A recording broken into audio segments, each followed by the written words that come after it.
Assalamualaikum warahmatullahi wabarakatuh. Perkenalkan, nama saya Reza Hardani Arifin dengan C1B0200004 dari kelas R003 Manajemen. Di sini saya akan menjelaskan materi mengenai manajemen persediaan. Sebelum memasuki materi yang mendalam, ada lebih baik kita akan mengetahui pengertian dari manajemen persediaan. Nah, dari persediaan dulu. Persediaan merupakan suatu bahan atau barang yang disimpan yang akan digunakan untuk dapat memenuhi tujuan tertentu. Misalnya untuk digunakan dalam suatu proses produksi atau perakitan, untuk bisa dijual kembali atau untuk suku cadang dari peralatan atau mesin. Sedangkan manajemen persediaan adalah suatu bagian dari manajemen untuk mengatur berbagai persediaan barang milik perusahaan agar lebih teratur dalam pemanfaatannya, mulai dari cara mendapatkan persediaan, cara penyimpanan, hingga pemanfaatan dan pengeluaran. Selanjutnya ada jenis-jenis persediaan. Menurut Freddy Rangkuti, berdasarkan jenis dan posisi barang, jenis persediaan ini terdiri dari yang pertama persediaan bahan baku atau raw material stock, yaitu persediaan barang-barang berwujud seperti besi, kayu, serta komponen-komponen lainnya yang digunakan dalam proses produksi.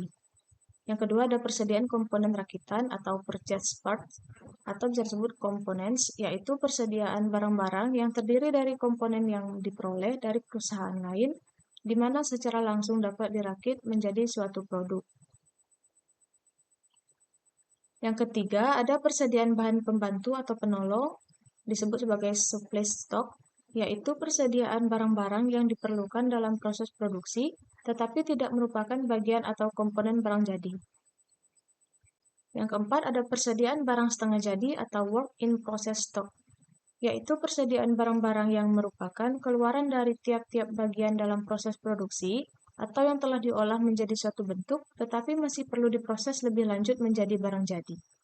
Dan yang terakhir ada persediaan barang jadi, disebut sebagai finished goods stock, yaitu persediaan barang-barang yang telah selesai diproses atau diolah dalam pabrik dan siap untuk dijual atau dikirim pada langganan. Adapun tingkat perputaran persediaan ini dipengaruhi atau tergantung pada beberapa faktor. Faktor secara umum, yang kedua ada secara khusus. Kalau secara umum terdiri dari yang pertama lead time, yaitu lamanya masa tunggu material yang dipesan datang. Yang kedua frekuensi penggunaan bahan selama satu periode. Frekuensi pembelian yang tinggi menyebabkan jumlah inventory menjadi lebih kecil untuk satu periode pembelian. Dan yang ketiga ada jumlah dana tersedia. Dan yang keempat, daya tahan material. Sedangkan secara khusus, tingkat perputaran ini dipengaruhi oleh yang pertama bahan baku, seperti perkiraan produksi, sifat musiman produksi, dan tingkat efisiensi penjadwalan pembelian dan kegiatan produksi. Yang kedua ada barang dalam proses, yaitu dipengaruhi oleh lamanya produksi, yaitu waktu yang dibutuhkan sejak saat bahan baku masuk ke proses produksi sampai dengan saat penyelesaian barang jadi. Dan yang ketiga, barang jadi. Persediaan ini sebenarnya merupakan masalah koordinasi produksi dan penjualan. Selanjutnya ada biaya persediaan. Nah, biaya persediaan ini terbagi menjadi dua sifat. Adapun biaya inventory yang bersifat variabel adalah biaya yang berubah-ubah karena adanya perubahan jumlah inventory yang ada di dalam gudang. Biaya tersebut akan naik kalau kita meningkatkan jumlah persediaan yang disimpan.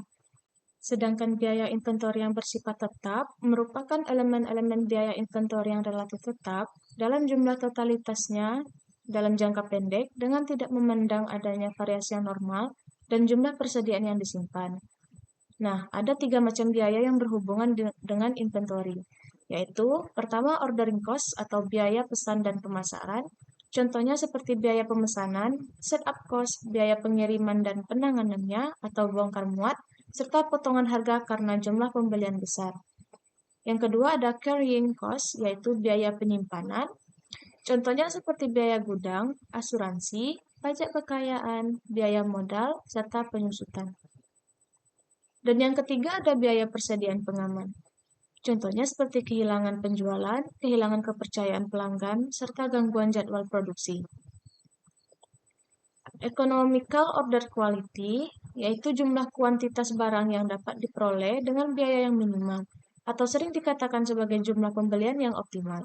Dalam menentukan besarnya jumlah pembelian yang optimal ini, kita hanya memperhatikan biaya variabel dari penyediaan persediaan tersebut, baik biaya variabel yang sifatnya perubahannya searah dengan perubahan jumlah persediaan yang dibeli atau disimpan. Adapun cara menentukan besarnya EOQ yaitu EOQ sama dengan akar kuadrat 2 RS per PI. Nah, dalam rumus ini, R ini diartikan sebagai jumlah dalam unit yang dibutuhkan selama satu periode tertentu, misalnya 1 tahun. Yang S yaitu biaya pesanan setiap kali pesan, P harga pembelian per unit yang dibayar, dan yang I ini merupakan biaya penyimpanan dan pemeliharaan di gudang dinyatakan dalam persentase dari nilai rata-rata dalam rupiah dari persediaan. Nah, syarat utama dalam metode EOQ ini adalah yang pertama, harga pembelian bahan per unitnya konstan. Yang kedua, setiap saat kita membutuhkan bahan mentah selalu tersedia di pasar. Dan yang ketiga, jumlah produksi yang menggunakan bahan mentah tersebut stabil. Yang ini berarti kebutuhan bahan mentah tersebut relatif stabil sepanjang tahun. Ada yang dinamakan dengan reorder point. Reorder point ini adalah saat atau titik di mana harus diadakan pesanan lagi sedemikian rupa sehingga kedatangan atau penerimaan material yang dipesan itu adalah tepat pada waktu di mana persediaan di atas safety stock sama dengan 0. Dengan demikian, diharapkan datangnya material yang dipesan itu tidak akan melewati waktu sehingga akan melanggar safety stock. Dalam penentuan reorder point, harus memperhatikan faktor-faktor sebagai berikut. Yang pertama, penggunaan material selama tenggang waktu yang mendapatkan barang atau procurement lead time dan besarnya safety stock. Nah, adapun cara menentukan reorder point, misalnya ditetapkan bahwa safety stock sebesar 50% dari penggunaan selama lead time dan ditetapkannya bahwa lead time-nya adalah 5 minggu, sedangkan kebutuhan material setiap minggunya adalah 40 unit.